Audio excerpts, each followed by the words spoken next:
It's been defined as the stealing of cattle. Call it duffing, as the Australians call it, or rustling, as the Americans and Nigerians call it, and you'll be referring to a criminal act that has deprived thousands of cattle rearers of their means of livelihood, and even worse, in some cases, it has led to the loss of lives. Cattle rustling, its impact, and the efforts to deal with it in Nigeria is what we'll be discussing on this episode of Big Story. I'm Eni Thompson.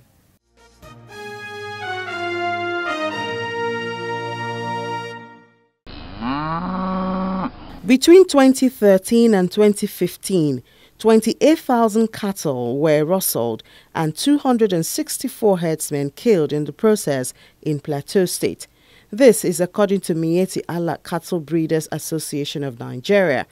In Benue State, the association says they've lost 2,500 Fulani herdsmen and 8,680 cattle in the last 1 year, mostly in Katsina Allah. Over 70,000 herdsmen have died and 25,000 cattle stolen, according to the officials of the association in Nasarawa State in the same period, with the number rising daily. Kwara State has faced its own share, with over 150 herdsmen killed, while about 1,650 cattle whisked away. The case is not different in Zamfara, Kaduna, Kano, Sokoto, Bauchi. Villages have been abandoned and residents flee in search for safety. Sometime in somewhere in Kano, they caught some cattle rustlers. 1,000 of cows, and about 72 of them, those rustlers, were captured somewhere around Falgore Forest. And in Kaduna, figure like 232, yeah, if I can remember, 232 cows were captured by those by the law enforcement. So you see, and now you can't count endless. I think they bounced back and they are everywhere now. So I think this is something we need to look into and make sure that we tackle it. It seems in the last 3 years there's been a surge in the number of incidents. Quite a number of factors can be adduced for cattle rustling in northern Nigeria. I probably will start with unemployment. Apart from unemployment, you have a situation where a whole lot of criminality came into the fore with the advent of democracy in Nigeria. So quite a number of issues were bottled up under military regime, although we have had 16, 17 years of uninterrupted democratic governance. But these are issues that were bottled up, now came up with the kind of freedom we now have. It also means that the democratic government must put in place structures as to be able to curtail the level of criminality we are facing in Nigeria today.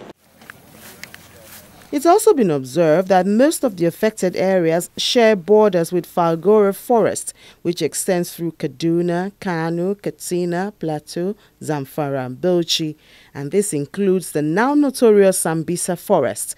These areas are also points where Nigeria shares common boundary with neighboring Niger, Chad, and other countries. Border management and border security should be part of our national security strategy. We need to police our borders. The emphasis now is that most countries, even in Europe, where you have European Union, they are building walls and fences in order to check influx of refugees and smuggling activities. And Nigeria has about 4,477 kilometer length of border with some contiguous states. I think between the land border between Nigeria and Republic of Benin is about 805 kilometers. The smallest being between Nigeria and Chad, which is about 65 kilometers. Between Nigeria and Niger is 1,608 kilometers. And between Nigeria and Cameroon is about 1,965 kilometers. So the proliferation of tracks and routes into Nigeria sort of accentuates the inflow of foreigners into Nigeria. This proximity to the borders has also created a notion as to who the suspected bandits could be. These are people, you know, most of them are foreigners. They came from neighboring countries like Niger, Chad, Mali, if I can call a few of them.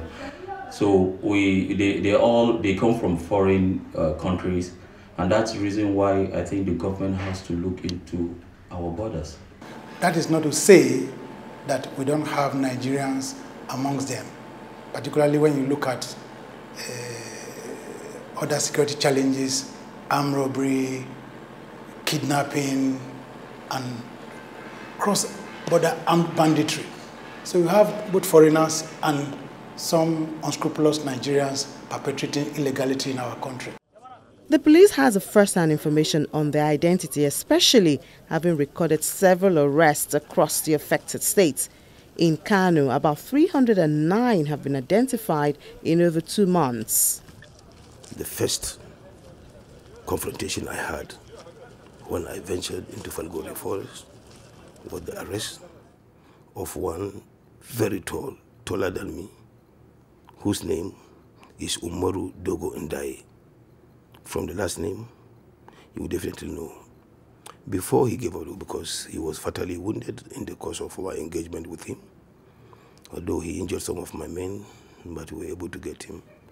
While on the way to the hospital, he made some statement where he claimed to have come from Senegal. So Senegal, you are aware, and the name also implies. And the second one is what the person we call Dati Rodi. Dati Rodi claimed to have come from Chad. And another very high-profile cattle rustler who goes by the name Momodu also claimed to have come from Niger Republic. So you can see the international connection to this. But apart from all this, all other suspects, more than 300 of them are arrested, are Nigerians. Not necessarily from Kano State. They are Nigerians from most part of the country. Another reason which stakeholders have attributed to the increase of this crime is the availability of arms. We recovered many deadly weapons there, some AK-47 rifle, G3 rifles, RAL rifle, and other locally fabricated AK-47 rifles. Locally, in the sense that they were fabricated by our own blacksmiths and others. The arrest, the recovery of the locally fabricated, this led to the arrest of one notorious fabricator who is with me. He was charged to court, arrested, and then charged to court. It's not only peculiar to Nigeria. The entire West Africa is awash with small arms and weapons. There's a whole lot of proliferation of small arms and weapons in the West African sub-region. And I know that both ECOWAS and the United Nations have put mechanism in place to be able to recover a lot of these weapons, which are illegally obtained weapons. And those, how do I call it now? Agencies like Nigerian Customs, Nigerian Immigration Service, they must be at their best in terms of anti-smuggling measures to be put in place.